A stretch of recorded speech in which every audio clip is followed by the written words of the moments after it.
नाम का झगड़ा, रूप का झगड़ा, स्थान का झगड़ा है। भक्त कहानी वालों में भगवान का झगड़ा है। नाम का झगड़ा, रूप का झगड़ा, स्थान का झगड़ा है। भक्त कहानी वालों में भगवान का झगड़ा है। नाम का झगड़ा, रूप का झगड़ा, स्थान का झगड़ा है।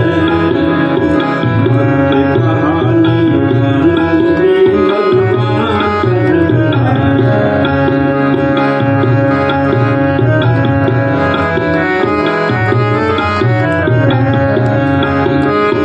ईश्वर अल्लाह राम गॉड शब्दों पर ये लड़ते हैं। ईश्वर अल्लाह राम गॉड शब्दों पर ये लड़ते हैं। बाहर के चिन्हों को लेकर लोग झगड़ पड़ते हैं। बाहर के चिन्हों को लेकर लोग झगड़ पड़ते हैं। दीन पंथ मत मजहब और ईमान का झगड़ा है। भक्त कहानी वालों में भगवान का झगड़ा है। नाम का झगड़ा, रूप का झगड़ा, स्थान का झगड़ा है। भक्त कहानी वालों में भगवान का झगड़ा है। भक्त कहानी वालों में भगवान का झगड़ा है।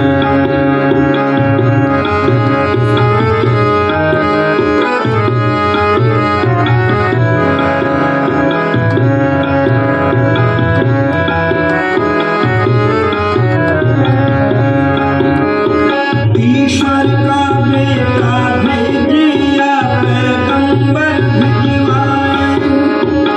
ईश्वर का बेटा भेजिया पैगंबर भिजवाए। या ईश्वर ने करके ये अवतार यहाँ पर आए। या ईश्वर ने करके फिर अवतार यहाँ पर आए। ईश्वर के इल्हाम ग्रंथ फरमान का झगड़ा है। भक्त कहानी वालों में भगवान का झगड़ा है। नाम का झगड़ा, रूप का झगड़ा, स्थान का झगड़ा है। भक्त कहानी वालों में भगवान का झगड़ा है। भक्त कहानी वालों में भगवान का झगड़ा है। कहे क्षीर सागर में या कैलाश पे वो रहता है। कहे क्षीर सागर में या कैलाश पे वो रहता है। कोई कहे बैकुंठ धाम में वो ईश्वर रहता है। कोई कहे बैकुंठ धाम में वो ईश्वर रहता है। कहीं सातवें और चौथे आसमान का झगड़ा है। भक्त कहानी वालों में भगवान का झगड़ा है। नाम का झगड़ा, रूप का झगड़ा, स्थान का झगड़ा है।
अच्छा, आज सबसे ज्यादा झगड़ा किस बात पर है? धर्म के नाम पर, परमात्मा के नाम पर सबसे ज्यादा झगड़े होते हैं। आप देखें कितने बड़े बड़े दंगे हो जाते हैं। क्यों होते हैं? क्योंकि हमने परमात्मा के स्वरूप को ठीक तरह से नहीं जाना। और यहाँ पर विद्वानों ने कहा, कुछ विदेशी विद्वानों ने लिख दिया, देखो आर्यों को यह पता नहीं था किस परमात्मा की उपासना करनी चाहिए। और वेद में आता है, मंत्र आप प्रतिदिन बोलते हैं, कस्मै देवाय हविषावि देव। तो उन्होंने इसका अर्थ क्या किया? कस्मै, किस परमात्मा की उपासना करें। आर्यों को यह पता नहीं था किस परमात्मा की उपासना करें, इसलिए वेद में लिखा गया कि किस परमात्मा की उपासना करें। पर ऋषि दान जी महाराज से और कुछ विद्वानों ने, औरों ने भी यही लिखा। तुलसीदास जी महाराज से जब पूछा तो उन्होंने लिखा, हरि अनंत हरि कथा अनंता, कहि सुनहि बहुविध सब संता। परमात्मा अनंत है तो उसकी कथाएं भी अनंत हैं। अब अनंत का अर्थ लोगों ने क्या मान लिया?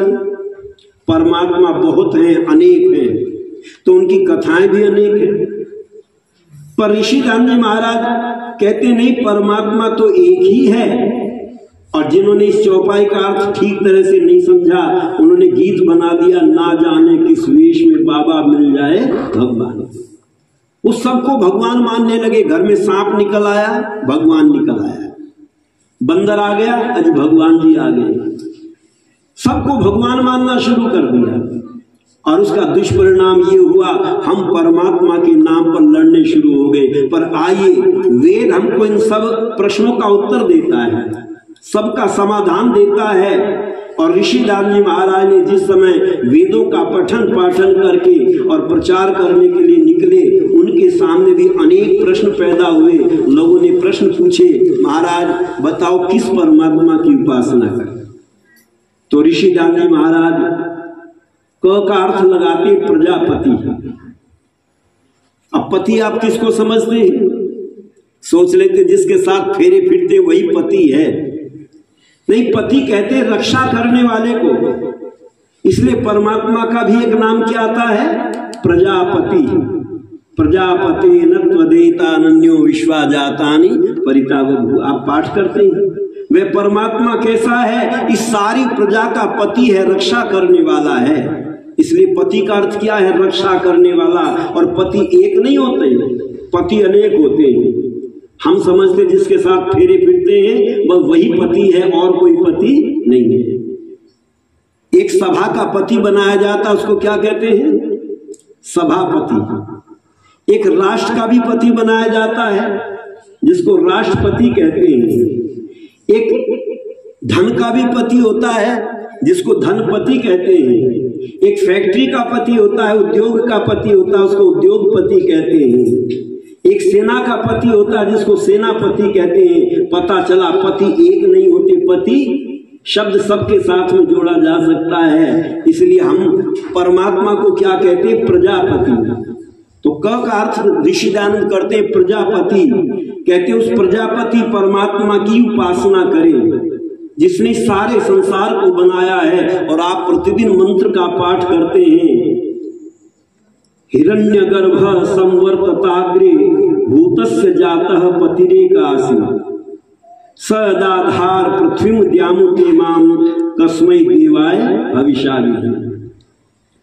तो ऋषि दान जी महाराज अर्थ करते हुए लिखते हैं, सूर्य चंद्रमादि पदार्थ उत्पन्न जिसने किए हैं उस परमात्मा की उपासना करें। और कैसे किए उत्पन्न? तो संध्या में प्रार्थना करते हैं, सूर्या चंद्रमसौ धाता यथा पूर्वम कल्पयत्। कुछ लोग हमसे पूछते हैं, परमात्मा जब इस संसार को दोबारा बनाएगा तो ऐसा ही बनाएगा या नया मॉडल निकालेगा? मनुष्य तो नया मॉडल निकालता है हर चीज का, पुराने मॉडल को रिजेक्ट कर देता, नया मॉडल निकालता है। तो परमात्मा भी क्या नया मॉडल बनाएगा? पर ऋषि दानंद कहते हैं नया मॉडल वो बनाता है जिसका पहला मॉडल में कुछ कमी रह गई, वो खराब हो, तब वो उसमें कमी सुधार करके नया मॉडल निकालता है। परमात्मा पूर्ण है, उसके मॉडल में, उसके बनाने में कोई कमी नहीं है।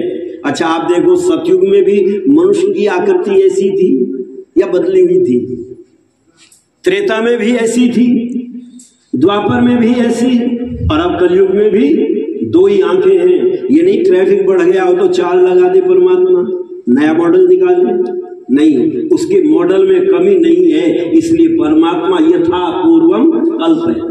कहते ही संसार को बनाता है और बना करके उत्पन्न हुए संपूर्ण जगत का प्रसिद्ध एक ही स्वामी है, अनेक नहीं है। और उसी परमात्मा की योगाभ्यास और अति प्रेम से विशेष भक्ति किया करें। और वेद में मंत्र आता है, ऋषिदान जी महाराज प्रमाण देते हैं, परमात्मा अनेक नहीं है, परमात्मा एक है। स ब्रह्मा स विष्णु स रुद्रस्य शिवस्य अक्षरस परम स्वराट स इंद्र स कालाग्नि स चंद्रमा।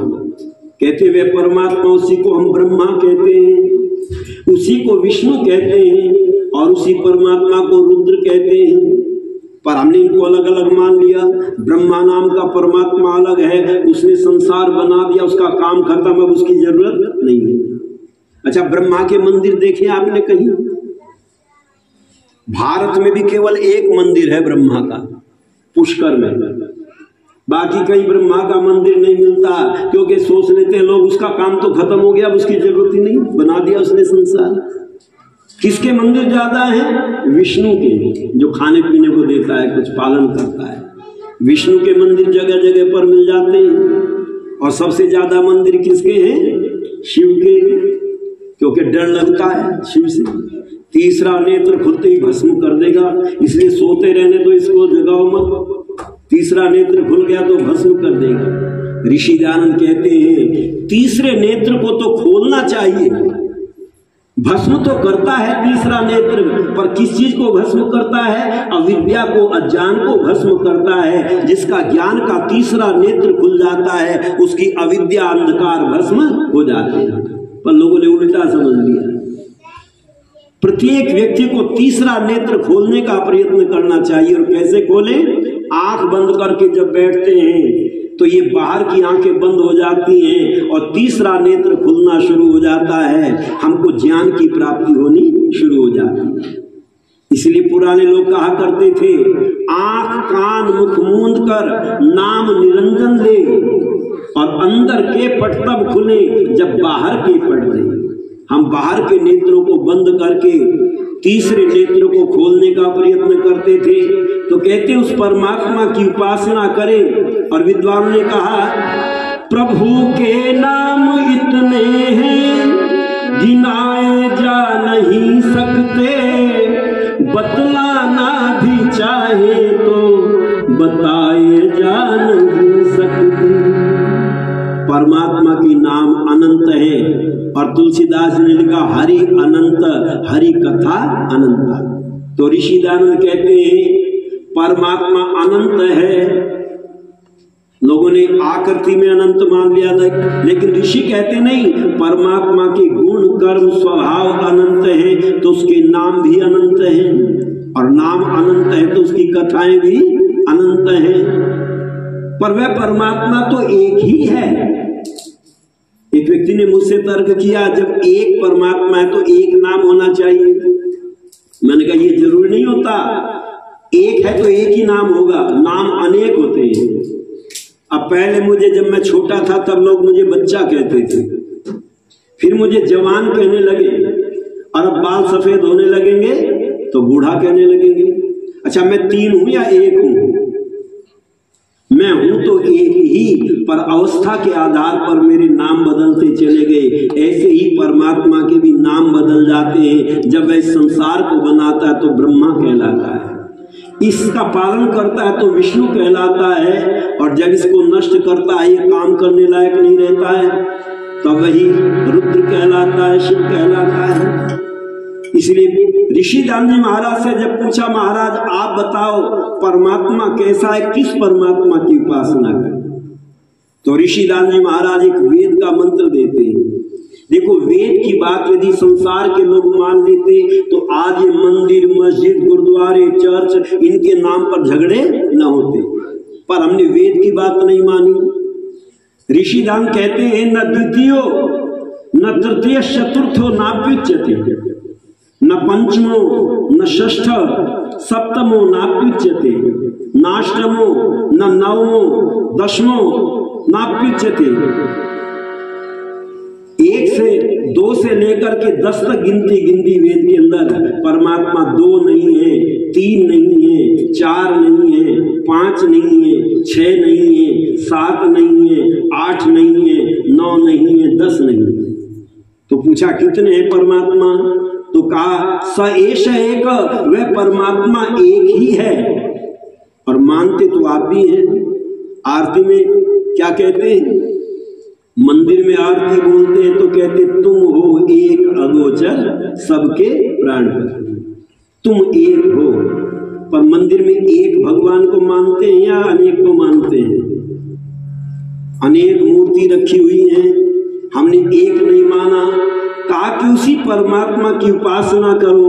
और विद्वानों ने इसलिए लिख दिया, ईश्वर के प्रति सुनो हमारा है ऐसा विश्वास, वह तो 9 10 20 नहीं है, नहीं 25 50, मेरा ऐसा विश्वास, मेरा ऐसा विश्वास, मेरा ऐसा विश्वास, मेरा ऐसा विश्वास। ईश्वर के प्रति सुनो हमारा है ऐसा विश्वास, वह तो 9 10 20 नहीं है, 25 50, मेरा ऐसा विश्वास, मेरा ऐसा विश्वास, मेरा ऐसा विश्वास, मेरा ऐसा विश्वास। प्रकट न होता और न होता है उसका विस्तार, प्रकट न होता और न होता है उसका विस्तार। नहीं सिकुड़ता और न बढ़ता वह तो किसी प्रकार, नहीं सिकुड़ता और न बढ़ता वह तो किसी प्रकार। किसी समय भी कभी न होता उसका ह्रास विकास, वह तो 9 10 20 नहीं है, नहीं 25 50, मेरा ऐसा विश्वास, मेरा ऐसा विश्वास, मेरा ऐसा विश्वास, मेरा ऐसा विश्वास। ईश्वर के प्रति सुनो हमारा है ऐसा विश्वास, वह तो 9 10 20 नहीं है, 25 50, मेरा ऐसा विश्वास, मेरा ऐसा विश्वास, मेरा ऐसा विश्वास, मेरा ऐसा विश्वास। कैसा है वह परमात्मा? तो कहते हैं वह परमात्मा प्रकट न होता और न होता है उसका विस्तार। पर हमने किसको मान लिया परमात्मा? कहते जब हनुमान जी लंका में गए तो छोटे होकर के गए, मच्छर का वेश बना करके गए, इतने छोटे हो गए दिखाई नहीं दिए। जैसे मच्छर दिखाई नहीं देता, जब काटता तभी पता चलता है, कहते ऐसे ही सूक्ष्म रूप करके गए। और जब उनकी पूंछ में आग लगाने लगे तो इतना विस्तार बढ़ा लिया, इतना विस्तार बढ़ा लिया कि सारी लंका को घेर दिया। लोगों ने उसी को भगवान मान लिया। पर ऋषि जानंद कहते परमात्मा ऐसा नहीं है कि वो अपना रूप बदलता फिरता है। एकम रूपम गवधाय करो, परमात्मा तो एक जैसा रहता है और वह कभी छोटा बड़ा नहीं होता। तो पूछा और कैसा है परमात्मा? जन्म न लेता और न मरता रहता सदा पवित्र, जन्म न लेता और न मरता रहता सदा पवित्र। नहीं उतारा जाता उसका किसी भांति भी चित्र, नहीं उतारा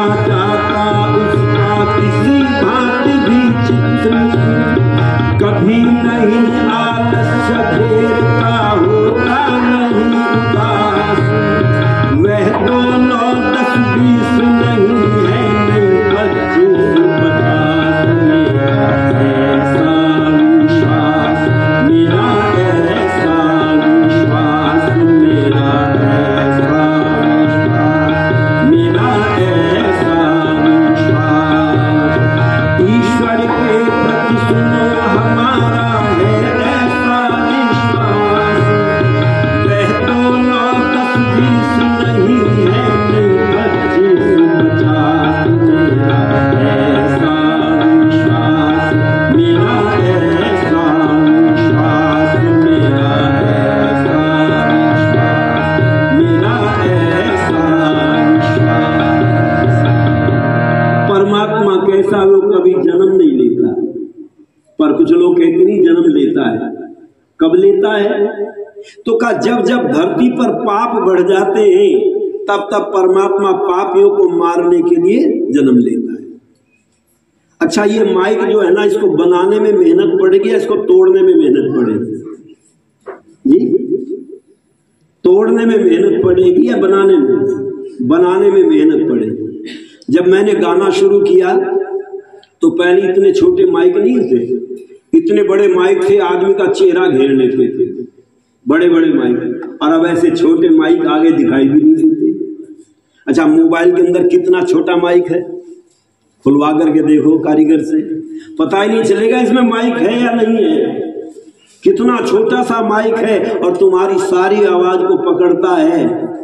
लेकिन एक दिन में नहीं बने ये माइक, बहुत वर्ष, 50-65 वर्ष तो मेरी उम्र हो गई, तो कम से कम 50 वर्ष मुझे आर्य समाज का प्रचार करते हुए हो गए।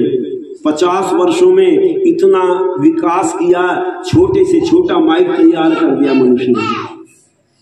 पर जरा सोचना, उसको तोड़ने के लिए मोबाइल को दे दो बच्चे को, थोड़ी देर में पुर्जे पुर्जे मिल जाएंगे।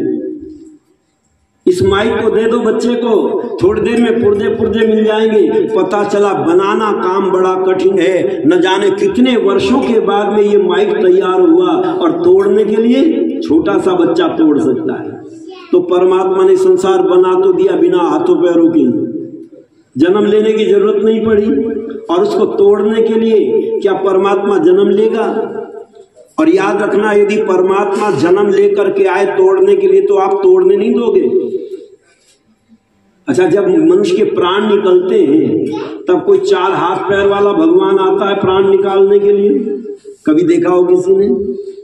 और अगर आ जाए गदा लेकर के, मैं तुम्हारे पुत्र के प्राण लेने आया हूं, हटो, रास्ता छोड़ो, तो आप रास्ता छोड़ेंगे?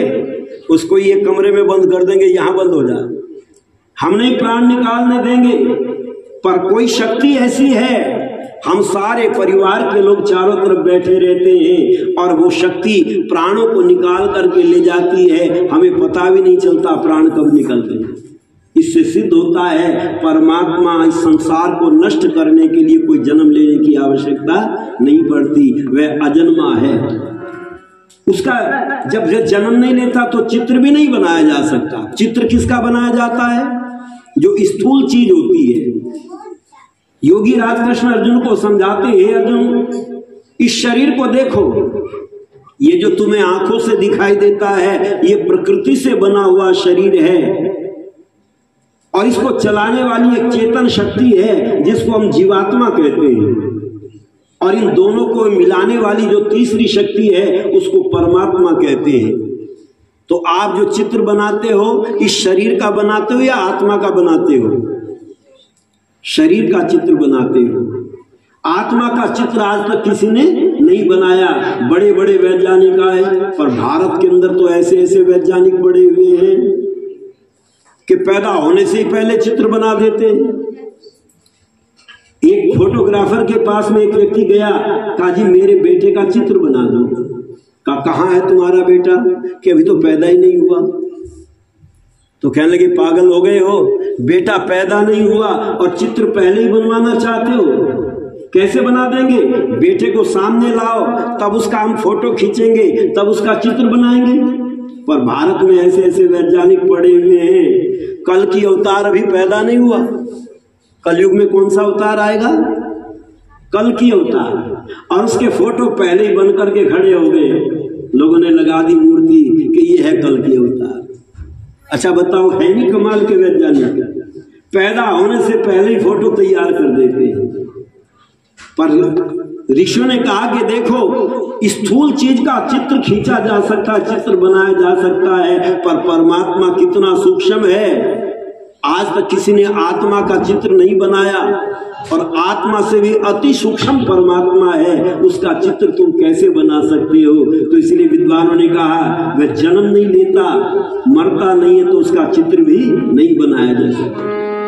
और वह क्या करता है, आता जाता नहीं, न रोटी खाता पीता नहीं, आता जाता नहीं, न रोटी खाता पीता नहीं बंद होता ताले में उसका नहीं शरीर, नहीं बंद होता ताले में उसका नहीं शरीर, कभी नहीं वह विचलित होता, होता नहीं हताश, वह तो 10-20 नहीं है, नहीं 25-50, मेरा ऐसा विश्वास, मेरा ऐसा विश्वास, मेरा ऐसा विश्वास, मेरा ऐसा विश्वास, ईश्वर के प्रति हमारा है ऐसा विश्वास, वह तो 10-20 नहीं है, नहीं 25-50, ऐसा विश्वास, मेरा ऐसा विश्वास, मेरा ऐसा विश्वास, मेरा ऐसा विश्वास। नहीं किसी से कभी झगड़ता और न होती हार, नहीं किसी से कभी झगड़ता और न होती हार, चाहे उसे मारना कोई उसे न सकता मार, चाहे उसे मारना कोई उसे न सकता मार, विकट और अत्यंत निकट है रहता हरदम पास, विकट और अत्यंत निकट है रहता हरदम पास, वह तो 10-20 नहीं है, नहीं 25-50, मेरा ऐसा विश्वास, मेरा ऐसा विश्वास, मेरा ऐसा विश्वास, मेरा ऐसा विश्वास। कहा वो हमसे पास भी रहता है और हमसे दूर भी रहता है। तो कहा साहब, पास भी रहता, दूर भी रहता है, ये कैसे मान लेंगे? तो ऋषियों ने कहा, वह ज्ञानियों के पास रहता है और अज्ञानियों से दूर रहता है। इसलिए योगी राज कृष्ण कहते हैं, मुझे ज्ञानी भक्त सबसे प्रिय है। और राम भी यही कहते हैं, जो ज्ञानी भक्त है, ज्ञानी भक्त विशेष प्यारा, मुझे ज्ञानी भक्त विशेष प्रिय है। इससे सिद्ध होता है परमात्मा ज्ञानियों के अति निकट है। वो अपने अंतःकरण में देख करके कहते हैं, मानो परमात्मा प्रेरणा करता है, अयम अस्मि जरित पश्यमि, हे भक्त मैं तो तेरे पास ही हूँ, पास रहता हूँ तेरे सदा मैं, अरे तू नहीं देख पाए तो मैं क्या। और वह दूर भी है, कितनी दूर है। हम उस परमात्मा को सोच रहे थे परमात्मा कहीं नहीं है, सब झूठा झगड़ा है, सब बेकार की बातें हैं। जब व्यक्ति नास्तिक हो जाता है तो वो परमात्मा को नहीं मानता। लेकिन वह परमात्मा कैसा है? जर जर होता कभी नहीं, वह होता उसे न, जर जर होता कभी नहीं, वह उसे न होता, नहीं भोगना पड़ता उसको किसी कर्म का भोग, नहीं भोगना पड़ता उसको किसी कर्म का भोग, नहीं होता नहीं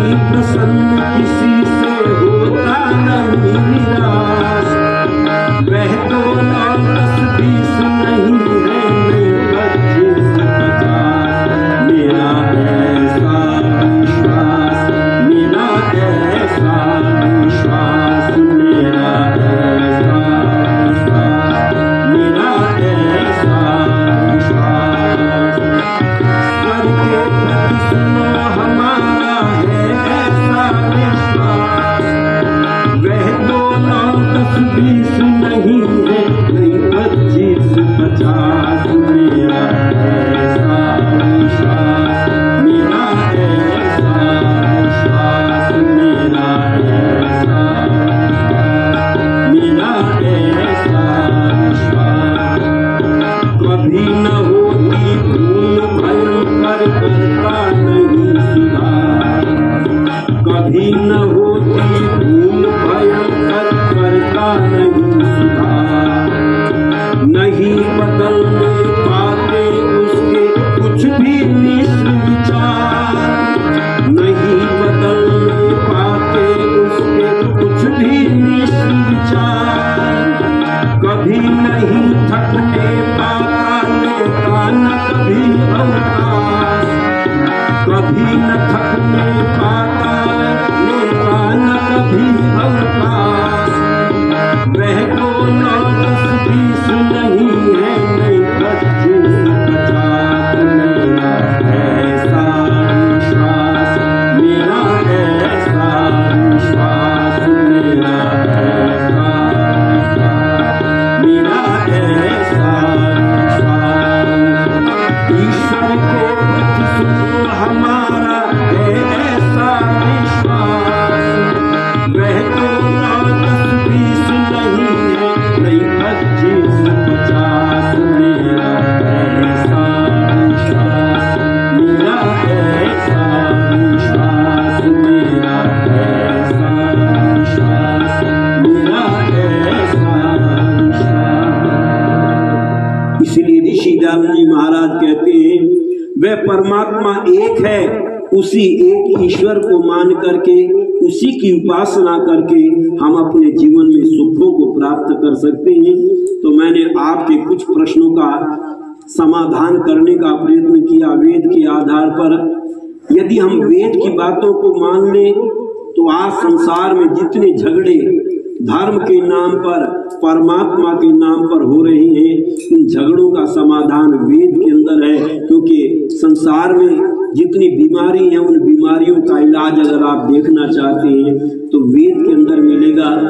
हमने इस श्रावणी उपाकर्म के अवसर पर वेदों की बातों पर चिंतन करें, मनन करें, विचार करें, हमारा जीवन सुखी होगा।